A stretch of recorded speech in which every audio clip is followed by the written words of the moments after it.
welcome to another episode of the Walk-In Podcast with me. And Evan. And in today's episode, we're going to dive into male friendship. But, as always, let's talk about things that's been going on. You were telling me you went to this mega church? Yeah, take a look at this picture. Alright, so he's showing me a picture. Take a look at that.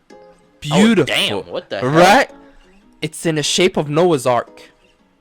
Like the Ark boat goes up and down. And the thing is, it's not the towers. That's the...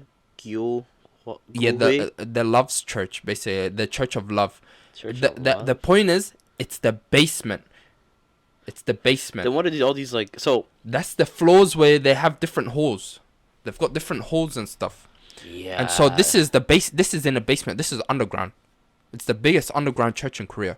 That is wild. It's huge. And this was packed out. It was full out with people singing.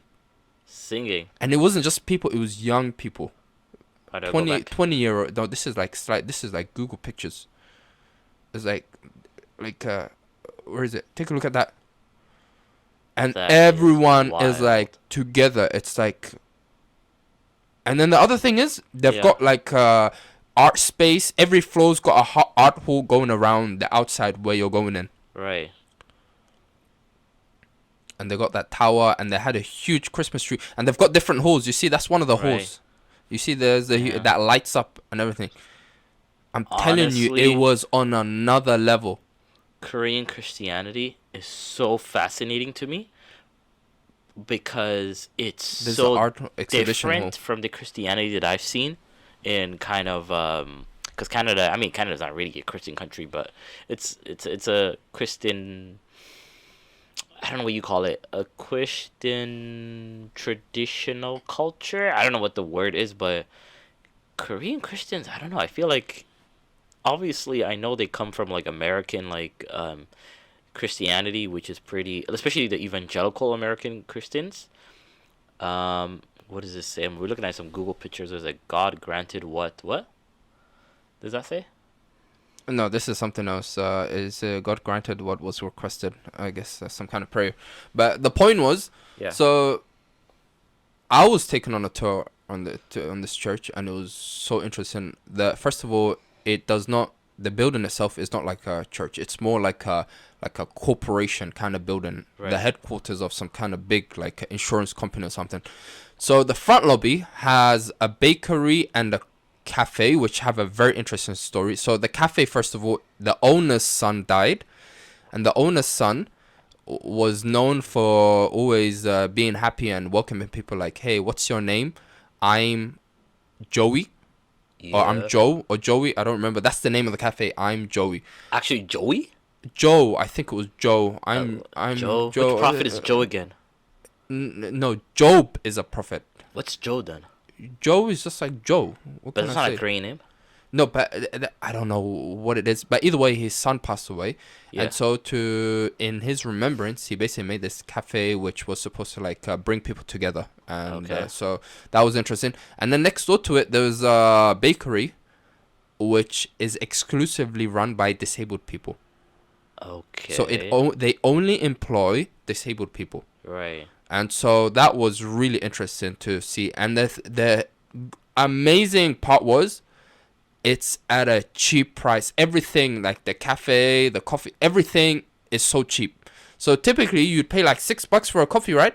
Here we paid 4,000 won for coffee, like a latte.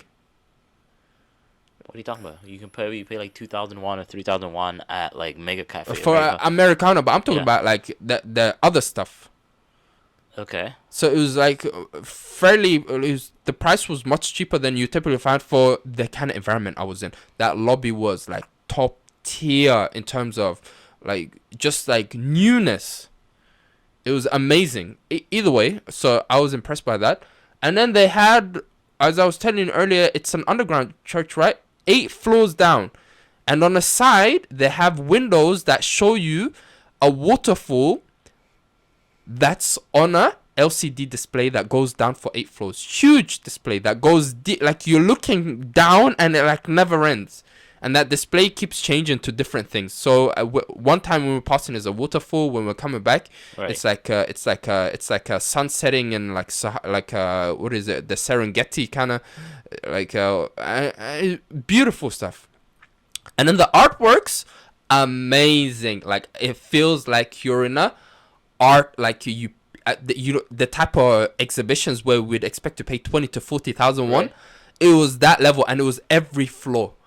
And then you have all the youngsters, like you got 20-year-olds. I'm telling you, 20-year-olds, which is hard to bring. Like this is a generation, like an age group, a demographic which is hard to bring together.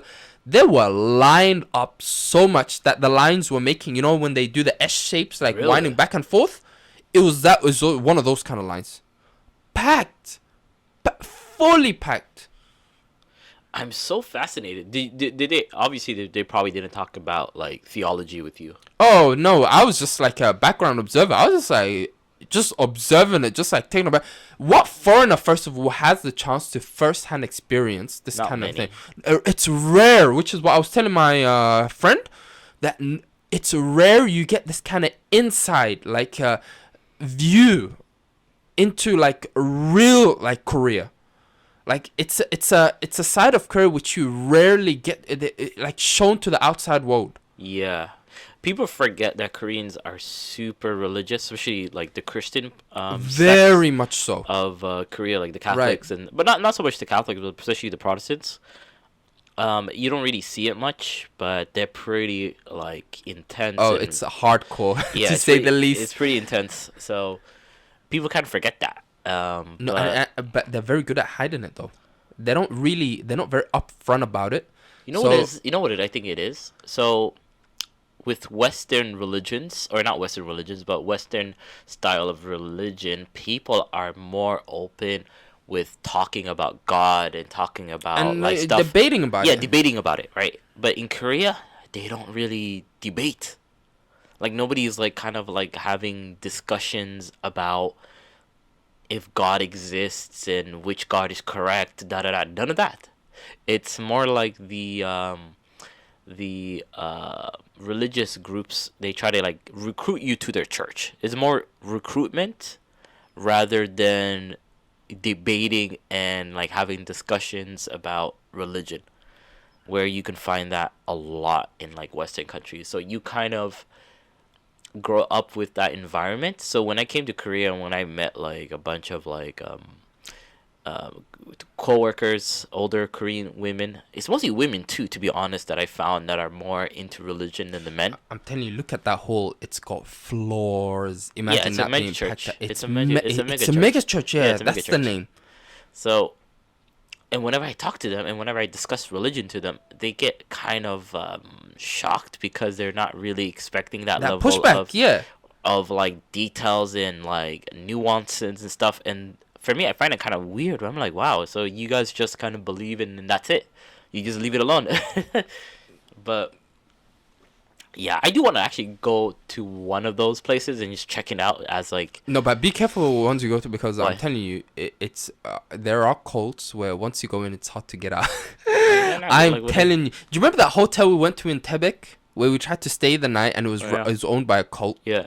That was one of the crazy experiences we had, where literally you could see in the eyes of the people working that 100% they were brainwashed. 100%. Like, that was an extreme end. But like with this church, you can see like genuine love for the religion, where it's like people coming together, like singing together, and it's like a community sense where it's not just like they go for service, it's also what comes after service. Like the older people get together, the moms would get together, the kids. Yeah, it's a community space. It's a community space. So yeah, that aspect I really liked. The fact that it gives people a place where they can come and they can feel like that togetherness, which is nice. It gives them a sense of community. Yeah, that's I can see that happen. Pretty. Yeah, it makes a lot of sense. But yeah, so they never looked at you like crazy or anything? No, I was just like I was just there. Did you see any other foreigners? No, it was just like the four of us. Yeah. So it was 3 foreigners and our teacher. But I mean, you're black, so dude. Yeah, I was the only black. So my friend's Mexican, and the other girl who was with us is Mongolian, and who's very good at Korean, so she could easily blend in. And then our teacher who was taking us around. And so, guys, when I'm telling you, I don't think any foreigner has really experienced what a Korean mega church is like. It's Maybe. a rare experience. Unless you're part of the church, yeah, you'll experience for sure. But from an outsider's perspective, it's hard to actually put yourself in that position where you actually get to go, not just on the inside, but our teacher was literally taking us around every point and explaining. There was a painting, it was a painting from the 14th century of Jesus, which was brought from Italy to the church's front entrance. So they paid how much like money my for Mexican that? friend, he's on the art side, and he was shocked to say the least. Like, let me show you. This was like on another level. Imagine you bring a 14th century picture from Italy. I mean, like, it tells you they got a crazy amount of money. Yeah.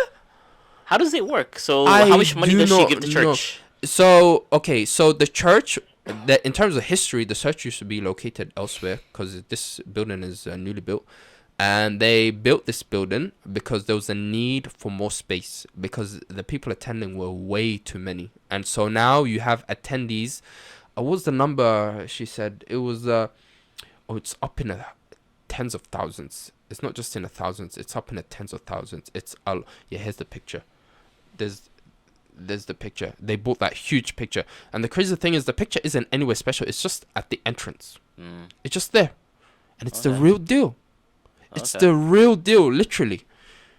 And it's like, it's crazy to think that they're able to do this. And the other thing I told you about, they bought the church from England. Like, literally, they bought the structure of the church from England, and they reassembled it back here in Korea to make their own, like, a whole.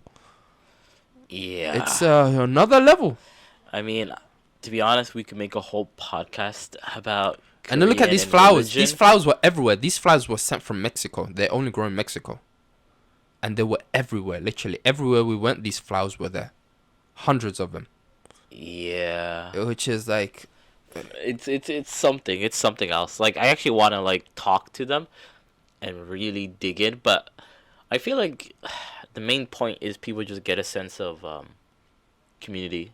There is that, yeah. So I don't know if how much the service of, and whatnot, like, dogma do they follow or whatnot, but for them, I think if you grew up in that church, you probably spend most of your time there. A lot of your friends are from there, so for you to kind of get out of that is like, it would be very hard. Yeah, you're basically saying you're basically cutting a good chunk of your life out. Yeah, out. Restarting from and you have to restart with no experience whatsoever, right? Which is where we can get to making friends here.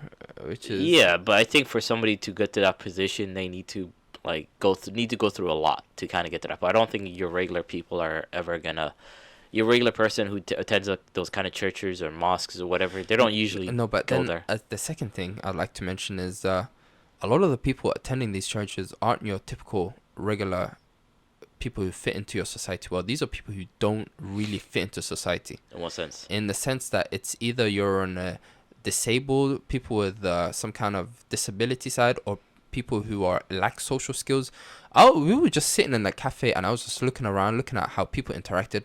Like, there was a kid who was sitting with his laptop, notebook, and his friend was standing there. His friend didn't see him, and he was trying to wave his friend down like this, and he would do this, where he would just stop, and then he would try to wave again, and it got so awkward with him. The fact that he had to get up, go over to his friend, and the way they smiled at each other, and it's like, oh, come sit together. They seemed happy with each other, but I could tell they were the really awkward type in social kind of structures. But I'm telling you, people who lack social skills, who are kind of like, I would say kind of like the outcast, like I would say the weirdo, who are considered the weirdo, it's like the perfect place for them to come and build those skills, those soft skills where you can interact with other people. Yeah, because you're insular. Right. You're protected from the outside the world. Harshness, right? Yeah. It gives you that environment where you're gently nudged, and it's like no, there's no chance of danger happening. Right. So it's a nice, comforting environment. It's so nice. Like, I could see why people are attracted to it. And it's not like they're asking you to come every day. Like, my teacher, for instance, goes to morning service every morning at 4 a.m. What? It's every morning, 5 a.m. She goes every morning, and she has notes where she literally jots down notes. And they have like keynote speakers come in and talking. Like the most recent one she was telling me is a medical doctor who was explaining how a lot of sicknesses don't need like medicine to cure. Yeah, that's true. A lot of them is just a state of how you think of it. If you really fall into that, oh, I'm gonna die from this sickness, I'm gonna get this sickness, it's gonna get you. There's a psychological link to it. And so he was making some interesting point. She has a notebook, or she has several, where she just writes everything down. Literally, she writes it all down. So she, not just that, but she writes what happened every day since I don't know how many years, counting back. So she has like those kind of diaries, and like in terms of writing and what, she's on top of it. So like she gives a really good tour, and she explained everything. And I'm telling you, this is like those kind of like rare. You know what I find chances. interesting? It's a perfect situation that you're there, because I feel like you take it all in. If I were there, I'd probably be asking way too many questions, and right, like those hard hitting questions where I don't think she'll be able to explain. I was there more of an observer. Yeah. One thing with Christians, I would say, is, especially in Korea, is they're not very aggressive in their whenever they're proselytizing, whenever they're trying to get you to join. They nudge you softly. It's like look at I don't think they sell you on the religion per se. They sell us more on the other thing. So look at my teacher, for instance. She chose the location. She said, let's meet up at the cafe at the next to the church, or it was in the lobby of the church. No problem, right? Yeah. Now you're present in the church, and you talk for a while, and it's like, oh, should we just take a quick tour? And that quick tour turns out to be a long thing, where you then go into the different halls, you go hear about the history, you look at the artwork, the building, you go through it, you see the many floors, you see the people together singing and whatnot, you're listening to it. Now you're kind of like brought into it closer, and you're like, oh, this is nice, and so on and so forth. So this kind of way of introducing someone to something, I would say, is the gentle side, as opposed to, God said this in his book, and this is why you should follow us, and we have these commandments, and da da da da da, and it's in your face. Take these leaflets, take these books, join us, kind of thing. That more aggressive mode. Right. So it beats that any day. You know what? We basically been talking about this religion for close to like 20 minutes. Oh, for real? He has like might as well change the topic. I mean, might as well. So if you guys were hoping that we were talking about male friendship, yeah, another time we can. I mean, we could have two topics, but I feel like, you know what? Let's do it. Let's stick on our main topic. Yeah, let's do it. This was kind of like a preview. We'll continue another time. Yeah, because I have so much to say on this topic. Yeah, I have a lot to say about this, but this was not planned. We're just talking like straight up. I'm telling you, there was a time in the coldest nights 2 years ago, I stood talking to 2 missionaries, and it was something else. So I'm going to save that for another episode. We'll save that. It was hell of a show. So, I guess what I want to talk about male friendships, but so supposedly there's a male friendship crisis going on in the Western world, that a lot of men are having difficulties finding close friends or having close friends in their lives, and it's causing a lot of problems for them, and I think also society. And what that means is they become more isolated. They put all their maybe eggs in the basket when it comes to just women, and where they have their girlfriends or wives be their everything. And yeah, they don't really have like bros and niggas, right? Basically to just like chill with, right? I mean, sure, you know, your girlfriend or if you have female friends, cool, but I feel like it's different when you hang out with guys. There's a certain level of comfortability that you get when you're with guys and with the opposite sex. That's important. So you have concepts of like the bro code, and in society, depending on what society you are, there are social views on male bonding. So there's certain ways you can bond, and there's certain ways you should not bond.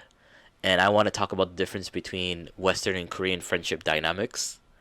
I think you have probably more experience with Korean dudes. Oh, tons, yeah. So what do you think? So what's like? Talk about your experience. All right. First of all, I've met a lot of Korean guys. Like, Pause. so many. A lot of them we've hung out a lot. Some of them we've barely hung out. But in terms of getting to know one another, I'd say it's on a level of being potentially bros, but it never reached that level where someone who's got your back is a true friend, right? Mm-hmm. It never reached that level ever. Well, obviously, yeah. And to this day, those people are now kind of outside my life. I don't talk to them anymore. I don't. So it's temporary. So for me, talk about how it started and what went wrong. We're pulling back the curtains.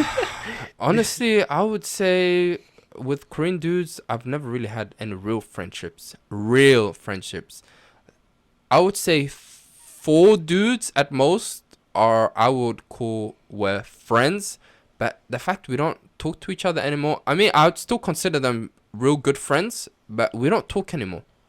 If I were to see them, it would be good. If we were to hang out, it would be good. But it's just we've lost contact essentially. But the way we've met, like the first one was through gaming. Back in the days, we used to go to the PC rooms, and this was a big thing where, especially Monday nights, we used to come together. My American friend and my Korean friend, who was my friend's friend, who I was introduced to, the 3 of us would go and play consistently every week. So he was one friend, and then he got married to an American girl, and he went to New York, and that was the end of that. So that was short-lived. Another time, it was a school coworker, who he's still a friend, but because we live in different cities, we don't talk much. Who was my age, who was the first person to come up and talk to me in this new school, literally. Right. And so we hit it off, and like every time, like after work, we'd probably go, like we'd go eat, or we'd go for walks around the university campus, the sports track field, and we'd just talk. I'm telling you, guys, you need dudes who basically you can just hash it out with, just talk life with. So he was like that go-to dude where we talk about the going-ons in school and just life in general and those kind of things. So it was cool. And if I basically hit up the town and so on and so forth, I always like call him and say, yeah, I'm going to be in town, and yeah, we hang out. But that is, since I don't go back to that town anymore, I guess that's kind of a wrap. But if I do, I'll still easily hit him up. So basically, you had all these relationships with these guys, so why didn't it work out? I guess there's always a reason. Either they go off doing something else, or we kind of go off separate ways. And then there was another friend who we used to hang out with as a big group. We used to always go out and whatnot. And we also used to play basketball together. And because everyone moves in different directions in their lives, we just moved away from each other. Those are Korean friends. Typically, foreign friends aren't like that. Even though we live in different cities and so on and so forth, we still communicate. Why do you think that is? I have no idea. Like, there's something. And then there's a second thing. With Korean dudes, I don't trust them with serious issues. Why? In terms of having my back. Because at the end of the day, it's not racism, but they're Korean and I'm not. Okay. And when it comes to things like serious things, like I'm telling you, for instance, if I get arrested or something happens legally, for instance, they'll take the Korean person's side, and I'm 100% know it because they're supposed to, and because of that conformity, they're gonna take the Korean person's side over me. I'm telling you, Adam, that's how the system is rigged. Like when it comes to Adam, here's a second thing. You and I, we come from a culture of, so Korean culture, they say it's a culture of trust. Trust in the sense that people won't steal things from you. But you and I, we come from a culture where there's trust because in the terms of like, you may not know your neighbor, right? Yeah. But you and your neighbor can exchange things, like, and so on and so forth. There's that where you invite each other to each other's house, where they get concerned for you if something happens, where literally they will stake a lot out for you because of the fact you're either Somali or because you're a Muslim. I guess, okay. Right? People would go the extra mile for you. Right. Koreans don't have that sense. So it's kind of like everyone to their own. And you can see that also in Japan, where people don't really talk to each other. Do people like say good morning to the like? Do you know? First of all, do you know your neighbors who live next to you? No, obviously. Have you ever spoken to them? I spoke to one neighbor. Do you think they wait? Do you think they speak to each other ever? No. Do you ever think there's a good morning exchange between them? But I feel like is that not unusual? But I feel like that's kind of normal in any normal big city. Here. No, like thinking of London, how many people actually go and talk to their neighbors? Our block, everyone knew each other. Good morning, how are you? Everything fine? That's good. Oh, what happened? If something happened, oh, so what was that thing? They'll stop and they'll give a moment to talk to you, like a good 3-5 minutes. Here, I have never ever said, like the best, I've literally nodded hi to someone. Like my neighbor now, I say hi to him because he's my neighbor, and we say hi to each other. I guess the first time he said hi to me was, I guess he was maybe surprised that there was a foreigner living next to him. I have a neighbor, yeah, I have two. One guy who's like my age, who I never see, never spoken to, never even look his way, never looks my way. But my current neighbor, who's an older dude, who's like in his 40s, yeah, we say hi to each other. We say, yeah, regularly we say hi to each other. He's a nice dude. And so this kind of thing is rare. I've never had neighbors where I've said good morning or hi to in Korea, ever. And I don't see it happening. You don't see people talking to each other. People just go about their own personal businesses. This kind of level is where I'm saying that people don't go into each other to that depth. That is true. I mean, even in Dubai and in Canada, I did know my neighbors somewhat, not like really well, but definitely I was aware of them, and we talked and like exchanged stuff here and there. So definitely Korea, you don't really see or talk to your neighbors very much. I mean, I feel like maybe in the countryside it's a little different. You know what the crazy thing is? A lot of times I've invited people to my house. Koreans? Even Koreans, yeah. Like the Korean dudes, I've invited them to my house, right? I've never seen their house. I don't even know what their house situation is. I don't know nothing. That's true. Koreans don't usually invite you to their houses. So, yeah. No, but then that's why. Sometimes it depends. If they're married, if they're like a married couple, yes. Yeah, all the time. That's what I was gonna get to. Sometimes, so back in the days, I used to always get invitations from co-workers, and they'd always invite me to see their family.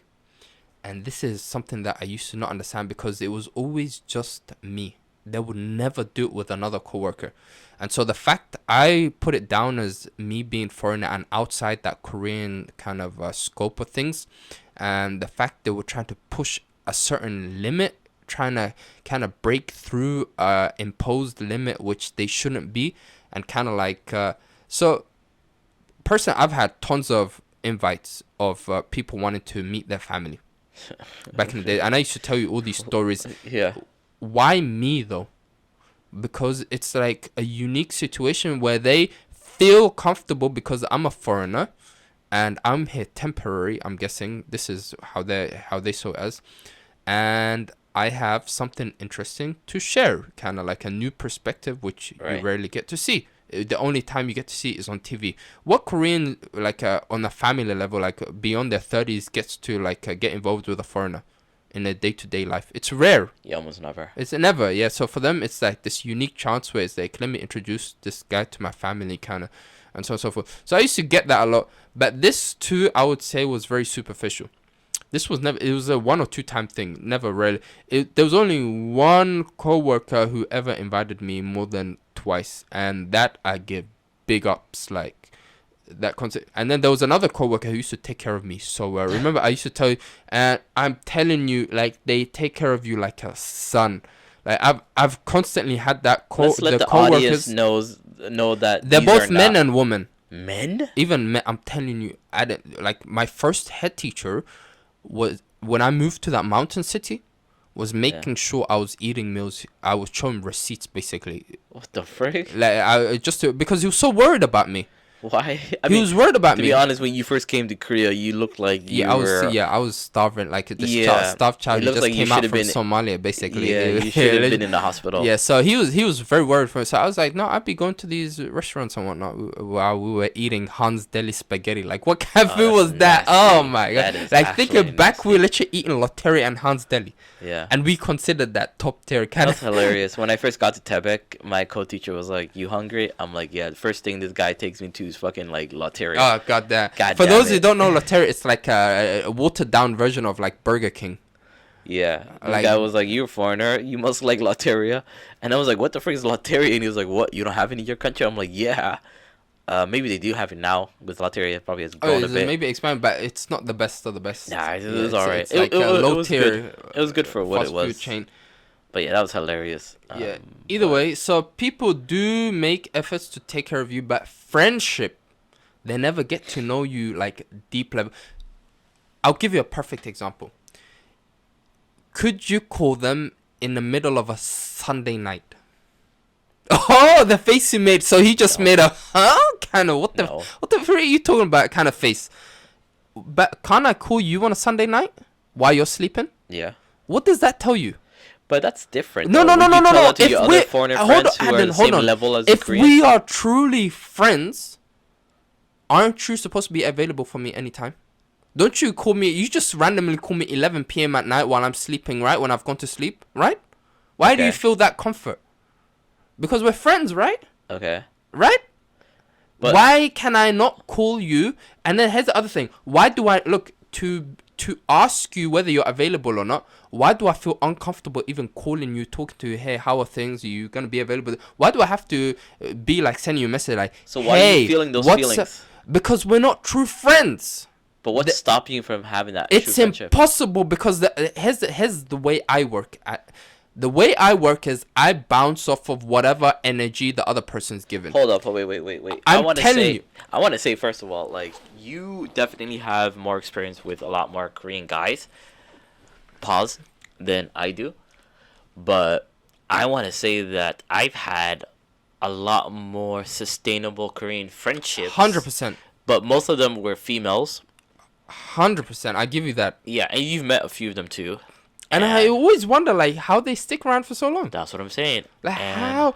And now I'm starting to think it's because there's no one around for them like the way you're around for them. Because what you consider friendship is something new for them. You know, the way you put yourself there for them, no one ever really does that. Because that kind of friend... Look, I'm telling you, when I see Koreans hanging out with each other, I know they're not true friends. Because they may hang out in big groups and so on and so forth. But that's like superficial, surface level. It's like for drinking, for having fun, and so on and so forth. When it comes to things like, oh, could you lend me some money? You know what I heard recently that actually connects to what you're saying? A lot of Koreans feel like even if you're in a friendship, there has to be a level of... personal space? Not personal space, like respect. And that respect means... why should they... You shouldn't... you still have to be kind of like... Don't cross a barrier. There's just like a barrier. There's a barrier there. And you'll be friends, you'll be close, but they still treat each other like with like... Formally? Yeah, there's some form. Yeah, that I do not understand. If you're a friend... I don't know. I could hit you up for some money. Yo, can you send me some money? And you're like, if you don't have it, you don't have it, right? Yeah. You don't have it, right? Oh, no problem. I don't got it. All right, don't worry. I'll hit up someone else. But, like, you should... That's a big no-no. It's a big no-no. It's a, like, taboo level here. That... Or if you're in a like crazy situation, you deal with it. Don't bring your shit to me. Like, don't bring your stuff to me. Like, you deal with your personal issues. I feel like... And then imagine when you're going through a crisis. Like, think about it. Honestly, think about it. When someone dies in your family or some terrible thing has happened, how do they console each other? Have you ever thought about it? Do they ever hug you? Do they ever like sit with you and hold your hand and take you through the pain? Like, Have you ever seen like someone hugging someone, consoling? Have you ever seen someone consoling another person? But I feel like you were missing the. If you're a girl, maybe yeah, but like I'm talking about a young girl, like. But what you're doing right now is you're putting your cultural expectation on them. No, but that's like. And you're assigning value to it. You're right. saying So that I'm telling you, the point is here. What's considered like, friendship here? It's different. For me, is superficial. It's not deep. Yeah. It's different from what you're used to, but I wouldn't say it's less strong or superficial. They probably perform it in a different way that we don't really understand it. And for you, it seems superficial. But because like I said, I've had a longer relationships with Koreans than you. And my understanding of it is they're still pretty close to you. But the way they kind of express that friendship is a little different. It translates differently. Like, they do things that I would not ever see a Western friend do. Like what? For instance, let me see. I'm kind of blanking on some stuff because I'm not. Okay, but there's things for sure, because I was shocked in some moments where I'm like, oh, okay, I wasn't expecting you to kind of do that for me, because it seems a bit much, or not much, but it seems like you are giving yourself more than I would expect a friend to give up very easily. And yeah, stuff like that. So what I would say is that they perform it differently than what we're used to, and what, as an outsider, I feel like you need to be able to understand those friendship nuances, things. Yeah. Okay, so far we've talked about three things. Like, for instance, the pick him up when he's down kind of thing. Yeah. Where, like, if someone's going through a low thing, Koreans don't really do that. If you're going through depression, they distance themselves away from you. Really? Like honestly, a friend, like, have you seen dude? We're talking about dudes right now. We're not talking about girls. Have you seen dudes who basically are there for each other through depression and low times? I mean, people are usually there for, the good times, where as opposed to where they're supposed to be there for the good and the bad times, right? Right. Right, but you hardly see. It's always like the fun, happy times, and that was a problem for me. Every time I used to be on the high life kind of thing, on the fun times, they used to want to join me. But whenever it's like non-fun times, no one's around. Like, all you catch is like dust, literally. There's no one there. No one. And the second thing is, I have never had a Korean dude calling me for the sake of just checking up on me. Yeah. There's always an intent behind it. There's always some kind of there's agenda in play, right? I can see and that. So most of the times it was to show me off to the other friends, or something along those lines. The other thing that we talked about is like, for instance, sometimes, rarely, I'd see them helping each other out. For instance, like, you know how it's always, we, like, they say things like bros over hoes, or these kind of things with the bro code. Yeah. Right? In Korea, I would say when it comes to, like, dating and, like, getting girls, for instance, it's a dog world, where it's like your next mate is your competition. You out-compete him. Oh, really? Yeah, that's what I feel. When we get to wingmen, do you know how many times I've played wingmen for so many guys? And I literally lay it for them so perfectly, and they still fail to do the job. Right. Fail miserably. Like, it's ridiculous how little game goes on here. Like, their game is literally based around drinks, smokes, and... Yeah, that's a big bonding session in Korea. Yeah, smoking and drinking. What the, and playing games in bars that you play games by calling girls over through a machine. What? By talking over, like my friends took me to this what do you call it, upstairs kind of bar, where you basically this was way back when we used to live in Incheon, where we went to eat dinner because they also serve food. So I went for the dinner and whatnot, and we just went there. And so what that bar is basically, it's not a bar, it's like a eating place where they also serve drinks. Right.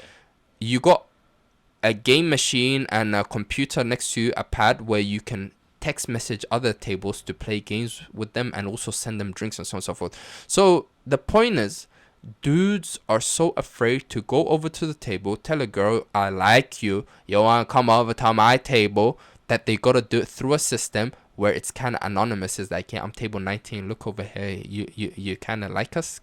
You like us? Yeah, you want to... What the hell?